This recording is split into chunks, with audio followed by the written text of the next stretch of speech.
Miro Khan खां इमामदीन तुनियो की report मुताबिक मीरो खान में अल्लामा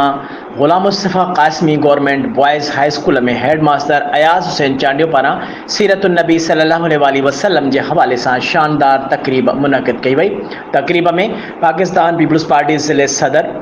डिस्ट्रिक्ट काउंसिल कंबर शहदादपुर के चेयरमैन हाजी कमरदीन गोपांग मेहमान खास तौर शिरकत कई, जैसे त पीपी सिटी सदर doctor Raja Khan Tunio, district council के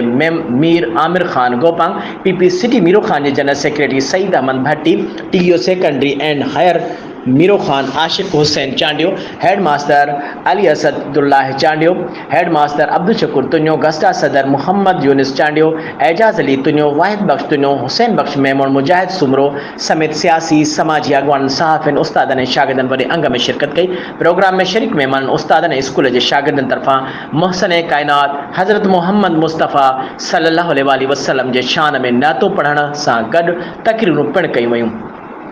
सीरतुन्नबी सल्लल्लाहु अलैहि वसल्लम की तकरीब के मेहमान खास की हैसियत में खिताब कंदे पीपी सिलई सदर और डिस्ट्रिक्ट काउंसिल कंबर शहदादपुर के चेयरमैन हाजी कमरदीन गोपांग चयो त एक रब पाक है जो रब्बुल आलमीन है, बो उन जो महबूब 1.25 लाख नबियुनि जो सरदार हज़रत मोहम्मद सल्लल्लाहु अलैहि वसल्लम है जो रहमतुल लिल आलमीन है। उनके त असीं तमाम घना खुश नसीब आयूँ जो महबूब खुदा हज़रत मोहम्मद मुस्तफ़ा सल्लल्लाहु अलैहि वसल्लम जा उम्मती आयूँ जो क़यामत के ॾींहुं सभिनी मुसलमान जो छोटकार जो सबब बणजंदो। तंहिं करे असां मुसलमाननि खे घुरिजे त ख़ुदा जे हुक्मनि जी तामील करण सां गॾु नबी करीम सल्लल्लाहु अलैहि वसल्लम जी सुन्नत मुबारक ते अमल करे ज़िंदगी गुज़ारे दुनिया ऐं आख़िरत में कामयाब थियूं। ऐं उन मौक़े ते तकरीब खे हेड मास्टर अयाज हुसैन चांडियो, अली असदुल्लाह चांडियो, डॉक्टर राजा खान तुनियो, सईद अहमद भट्टी ऐं ॿियनि पिण ख़िताब कयो, जॾहिं त नअत ऐं तकरीरूं पेश कंदड़ शागिर्दनि खे इनाम पिण ॾिना विया।